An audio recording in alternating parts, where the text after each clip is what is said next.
Hey, West Michigan, welcome to another edition of Meet Her. I am your host, Jen Wengler. And on this podcast, we highlight all of the amazing women in West Michigan, building teams, disrupting tech, just doing some really cool things. I'm so glad you could join us. So, Tech Week is almost here. And our next guest is going to be talking about some of the things that she's going to be doing, not just during Tech Week, but after. So excited and so thrilled that you can meet her. So let me tell you a little bit more about her. Erika Plunkett is a humanitarian innovator who envisions a world where our differences don't divide us, but rather inspire us. A world made up of global citizens motivated by generosity. A world of AMA, which you're going to learn a little bit more about, where they highlight love without borders. Erika, thank you for joining us. Thank you so much for having me. So you and I met quite a while ago, and we've been working on a lot of different things. But I thought it was really important this morning for the audience get to know who Erika is and know the wonderful person that I've come to know over the last few years. So tell us a little bit more about Erika. Oh, thank you so much for the introduction. Yeah, I'd be happy to share. Where do you start? I guess I'll start with my parents have pastored in Grand Rapids for 30 years, and I think that background just kind of has shown me like what it means to serve people. And from that, I got involved in some nonprofit work in human trafficking. My educational background is in education and early childhood development, so I've always had a passion for children, education, and especially for women. And those things that become barriers for individuals that are underserved to have access to things like education and resources. And so that passion led to just me diving into the nonprofit sector, launching our own nonprofit called AMA that you mentioned, and just kind of like reaching for the stars with this work. Excellent. And when I was putting your bio together, which it's just amazing, one of the sentences that caught me was, Erika has spent the last several years as an independent consultant in the international nonprofit sector. Her goal is to challenge the status quo of generosity. So talk a little bit more about that. Yeah, so I've had so many amazing experiences working internationally with organizations and done some projects in different areas of the world where I've really been able to learn how some other nonprofit ecosystems can work really, really well and learn some best practices and also just, get these experiences that have just enriched the way that I look at generosity and shaping our mind when it comes to how do we even do this thing of generosity and what does it mean to have a culture of generosity. And what I've seen over and over again is that thriving people, thriving cities, thriving ecosystems are generous. It's part of the culture. It's part of the mindset. And so it only creates more opportunity. And it's like this rising tide, I guess, that just continues to lift the ships. So working in projects where we're doing economic development with like Organization of American States or the Clinton Foundation, like being able to be hands-on on some of those projects internationally has given me this different scope, I guess, that it's possible to do things different. Yeah, absolutely. Well, and when I travel, all over the United States, I often get the question of, how are you doing this in Grand Rapids? We've tried to rally the troops in our cities, and we're just not getting the level of response. So in a minute, we're going to talk a little bit more about your trip to Austin and the folks that you met there and how they inspired you. But what I often hear is, or what I tell folks is, in Grand Rapids, we're still just small enough, right, to be, a small pond, for you to be a big fish in a small pond. It's true. That people still want to come together and do big things. They have a passion far beyond the companies that they lead or the tech that they're working on to do this type of work. So first question to you is, why Grand Rapids? I mean, in your perspective, what is the secret sauce in Grand Rapids that's going to make this amazing thing that we're going to talk about in a second happen? Well, first of all, I live here, so that's number one. Second of all, We have a reputation of philanthropy here. We are the second most philanthropic city in the United States, which is amazing because we are not a major, huge city. Yeah. Yet we have this footprint and this impact in this space that we honestly are sometimes, I think, maybe a little bit too modest about. I appreciate the humility of the culture here, but I think that it's time to own that brand and own that we are so philanthropic and give ourselves like this space to really lead in the sector. Yeah, absolutely. Spot on. All right, so let's get into it. Tech Week is the week of September 16th through the 20th. Last time I checked, we have over 70 events that week. Wow. Isn't that crazy? That's amazing. I know. So last year we had just over 13,000 visitors. I know we'll have more. I know you have some guests that will be coming in from Austin that you're going to talk about. So let's get into it. First, I want to talk about your trip to Austin and what inspired you from that trip. Yeah, so I love the tech sector. I have found a lot of, I guess a home. Yeah. I found kind of like a home with the tech sector because it's a similar energy. The startup energy, the tech energy, and the nonprofit energy is similar. So it's been fun to see how collaborative that can be. But then when I went to Austin and I saw that like their Giving Day was born out of the tech sector, it all was like light bulbs were going off. I'm like, this is how this can work, and it can work for us too. And so when I was there and I met some of the people from Amplify Austin, I was, like you said, so inspired that if they can do it, we can do it. And by the way, they were very supportive and said, hey, we're here to stand behind you, to mentor you. And I think that city to city collaboration is just beautiful. And so it's so energizing to me. And so finding those people who did it well and learning from them and learning how they activated this in their city. And then like, let's try to do that here and do it our own way too. Like, we don't want to just replicate everything, but take some of those amazing things that they did and then make it our own here in Grand Rapids. Yay. So excited. All right. So quick shout out to Ted Bailey in the Midwest House. Yes. So every year he puts on this amazing event in Austin, Texas. Yes, he does. And brings together the best and the brightest from Michigan to show off our state, which don't be mistaken. I mean, we have an amazing state and a lot of things going on. So if you're going to South by Southwest, definitely reach out to him and get connected. Yes, I had to for plug sure. that for him. Yes, he's very worthy of that plug. And I so appreciate all the work that he's doing in this space. And he's come on as a partner, Midwest House as a partner for Giving Day. So that's really exciting too. Yeah, absolutely. All right, so let's talk about it. Yeah. Giving Day. It will be, we're going to do a launch on Thursday. Yes. September 19th. Check my dates. Yes, they're all getting 19th. muddled. September 19th in the afternoon. What is it? Yeah, so we're going to do a launch party. It's going to be a lot of fun. We want it to be kind of like an appetizer for December 3rd.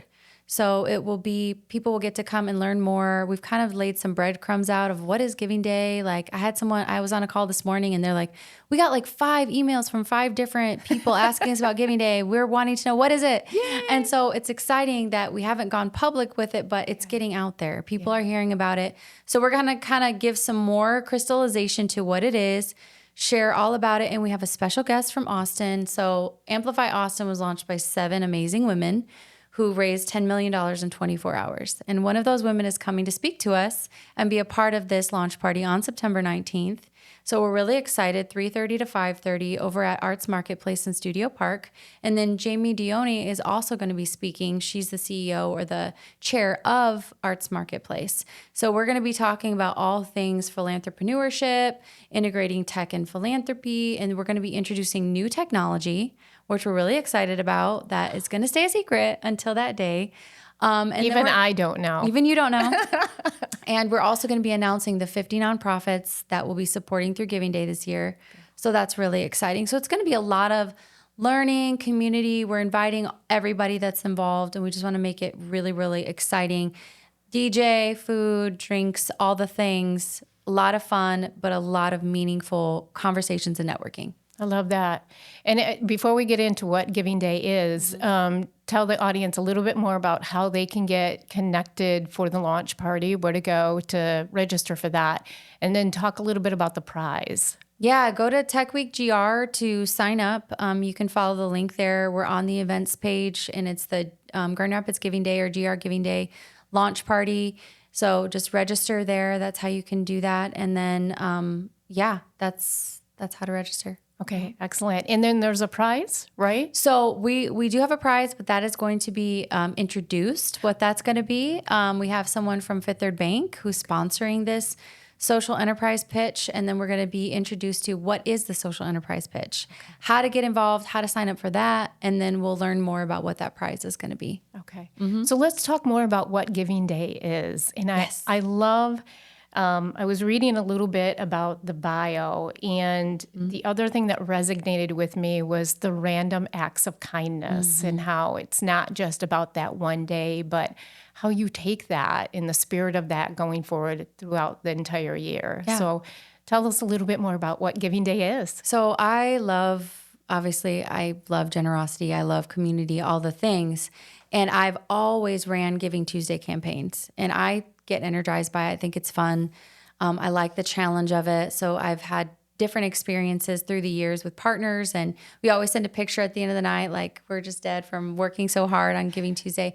But I know that for grassroots nonprofits or nonprofits that are smaller staff, or if they're like AMA, who's volunteer ran, we're looking at volunteers, including myself being a volunteer. How do we make this happen? And so I think collaboration is so key. And so we've been thinking about this for some time. And last year, Stacy Paul, she had a breakfast for Giving Tuesday. You were there. Stacy's the CEO of Array of Engineers. Yes, Array of Engineers. And she's one of the supporters of this event. And I went to the event. It was beautiful. We heard from STEM Greenhouse and looked around the room, and I just thought, you know what? We can do better. Like, we can have a whole event around Giving Tuesday. We've got amazing organizations that need the support, they need the visibility, and how do we make it happen? And I had a conversation right there with Stacy, with you, and with Dr. Kelly, all about how can we do this? And everybody was like, let's do it. And just that, like, let's do it from these amazing rock star women just gave me that jolt that I needed to say, okay, we're gonna do it. So we started to walk in that direction. So what we decided to do was to focus on 50 nonprofits that are fitting into one of these three buckets. They're either going to be female founded, grassroots organizations, or highly innovative. So we're looking at those nonprofits that are thinking differently, doing things differently. They're innovating where nobody else is innovating. So we can elevate those conversations as well. And so we're almost full. I'm pretty sure we're going to have a waiting list at this point, which is exciting. That's very exciting. And GRCCT, Grand Rapids Center for Community Transformation, they're going to host us, which is so amazing. But we only have space for 50. Yeah. So that's what we'll do this year. You have to start somewhere. And I'm hoping that as this thing builds momentum, that we'll get another host next year, that we can we can double or triple that amount and really, really keep that impact growing. Right. Okay, I'm making a note to register. Yes, please register. And thank you for sponsoring as well. Absolutely. Happy to. So tell me a little bit more. So you and I have known each other for a few years now, and we've done some things in partnership together. Tell me a little bit more about, you talked about the collaborative spirit in Grand Rapids and doing some different things with, Go Beyond, Coffee Circle. Yes. Tell me a little bit more about how did you get started with that? So for others on the call, and they want to start to partner with folks to do things, how do they go about doing that? Yeah, I think you just have to look at your community and your network. And thankfully, you have put together such a strong cohort of women that are bosses. And they're women that they're not self-serving and that they just care about winning for themselves, but they care about each other winning. Yeah. And it's not a competitive, like, oh, we can't work together because then you're my competition. It's a very much like a, let's go, let's do this, and that kind of energy can be rare. And how you've curated this group of women. And I think that it's just getting involved and plugged in that and supporting that is only going to help more and more ideas like this that are like big ideas that for me by myself, there's no way I could do it. Yeah.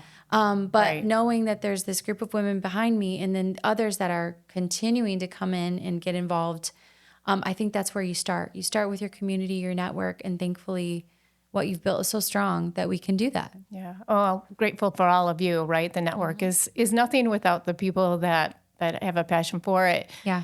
So from a leadership perspective, right, this podcast is all around talking to amazing leaders that are leading initiatives that sometimes are scary, right, and stressful and all of that.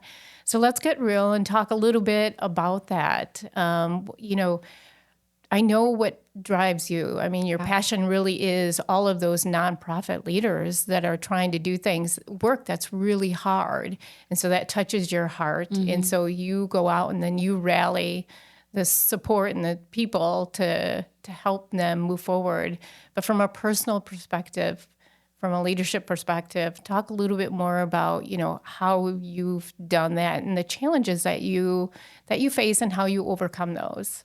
Yeah, I would say, first of all, the challenges are I don't see my own blind spots often. Yeah. So ignorance is bliss. Yeah, I'm like going, I'm a train, I'm going down the track, like chugga, chugga, chugga. And then all of a sudden I'm like, whoa, I missed all of that. That's super important. How am I going to, Right. But that's why, thankfully, we have a team now, that we have an advisory team that's rallying together to just help and find those blind spots and fill those holes. Some of the challenges, I would say, it's not really a challenge, but it's just me being real, is that sitting down, it was really, really important for me. I'm a very relational person, and I feel like in the nonprofit sector, people who are in it, we are not in it to make money. We're not in it to get rich. We're not in it to get famous. Yeah. And so the motive is usually pretty pure, and people's hearts are, a lot of times we're running on passion. Yeah. And so there's some fragility to that. And so sitting down with each of the nonprofit leaders and just having a conversation about what this is and what does it mean and why are we doing this? And probably like 75% of the time we're shedding some tears, getting a little bit emotional. We talk about things like the isolation that we feel working in the nonprofit sector, when you have your head down and you're just working and working and working, and you don't look up to see, is there anyone that I can link arms with? Right. And we're here like extending and saying, here we are. Yeah. We're going to hold your hand. I could get emotional right now. Yeah. We're going to hold your hand. We're going to come alongside you, and we're going to do this together. And it's real. It's authentic. And so that has been, I guess, very personally, it's been a growth thing for me, because I've seen it in a way that it actually has been healing for me. I know it's been healing for some of them too, to just say, okay, I'm not alone in feeling that way. I had one nonprofit leader actually tell me that she was about to give up, but this event is giving her just that push that she needed. I love that. To know that she wasn't alone. I'm like, well, it's worth it just for that. Because this woman's work and this organization's work is so important for our community. Yeah. And no one's really out there doing it like she is. So I am so, so happy that we made the decision to do this. Yeah. No, thank you for sharing. I mean, those stories are real, right? Yeah. And that people need to hear that. I always laugh, like the number of times I go to bed thinking, what in the heck were you thinking? There is no way this is going to work. Yes. And then you wake up in the morning and you're like, all right, tear the Band-Aid off. Time to get to it. So I have had those moments where I'm like, what are you thinking? You can't do this. Right. Why do you think you can do this? And all of a sudden I'm like, yes, you can. Yeah. You're going to do it. Like, Yeah. and you just have to remind yourself, but you get like overwhelmed. Like it's not, we feel like sometimes we're sewing the parachute on the way down. We jumped off the plane, parachute, we got to finish fixing it, and then we're going to, pull the tab. But I think it's really not that extreme. I think that we tell ourselves, I think especially as women, that we're not as capable because we don't always feel the support. Yeah. Because we don't always have the network, but it is there. Yeah. And we just have to keep pushing and going for it. And I know that it's going to come together. Yeah. I know it is too, because you're in charge of it. You're leading it. So it definitely will come together. Thank you. I appreciate that. Okay. I have some rapid fire questions for you. Okay. Are you ready? Yes. All right. First question I always like to ask, favorite book? Oof, man, there's so many. I mean, oh gosh. Okay. Right now I'm reading a book that I really, really, really love, which is called Extreme Ownership. Okay. And I think it's really, really good for like your DNA and your core. I read a lot of books that are like building professional and personal development. Yeah, me too. So that's one that I really, really have loved so far, and it's come highly recommended. That one I do love. Like, oh man, there's a whole series called. Hang on, let me look. I'm gonna look because if I don't, then I'll get the name wrong. Because I have them all here. That's right. I know one of my favorite books is Henry Cloud, Necessary Endings. Yes, I have that one on here, and I'm 4 hours and 29 minutes left to finish it. Nice. It is, hang on, just give me a moment. Okay, so it's The Go-Giver. It's the whole series, The Go-Giver. Great book. That was probably one of the most fundamental books that I've ever read or listened to. Yeah. Because it really just shifted like how I think about everything that we do in leadership, and just, I guess the idea of abundance versus scarcity too. That's all woven in there too. So I love that whole series. Yeah, no, great book. I love it. Read it twice. Yeah. Okay, so last question for you. For any of the young women out there, regardless of the position that they're in or what they're trying to get going, is there one or two local networking groups that you can recommend for them to reach out to? How do they get started? Yeah, I would say definitely reach out to you. Reach out to Jen and Pierpoint and Coffee Circle and all the things. I mean, there's a lot of great networks out there. I mean, I think Women in Defense was really, it's a cool, very cool network of women, strong women. I would say look at some that are not just female-based too, so that you can, build that network. I would also say Inforum is great. There's a lot of really good content that comes out of there. Yeah. Good. Good. Okay, so just quick recap. Giving Day launch will launch during Tech Week. So Tech Week Grand Rapids, the week of September 16th through 20. You can go on to techweek.com for more information. Your event, your launch will be on that Thursday in the afternoon. You can find all of the details online. In order for people to get in touch with Erika and speak to you, where do they go? So you can email me at Erika, ERIKA, at amawithoutborders.org. And you can email me and we can set up a time to talk. We are looking for people that want to invest in this being a successful event and invest in all 50 of these nonprofits. We're looking for people to come alongside in a variety of ways just to make this a successful event. So if you want to get involved in any way, just email me and let me know. Erika, I'm so blessed to have you in my life as a colleague and as a friend. And so thank you for coming on and sharing more about your work. I can't wait to support you and put Grand Rapids on the map. Yeah, it's going to be awesome. Thank you so much for having me on Meet Her. You're welcome.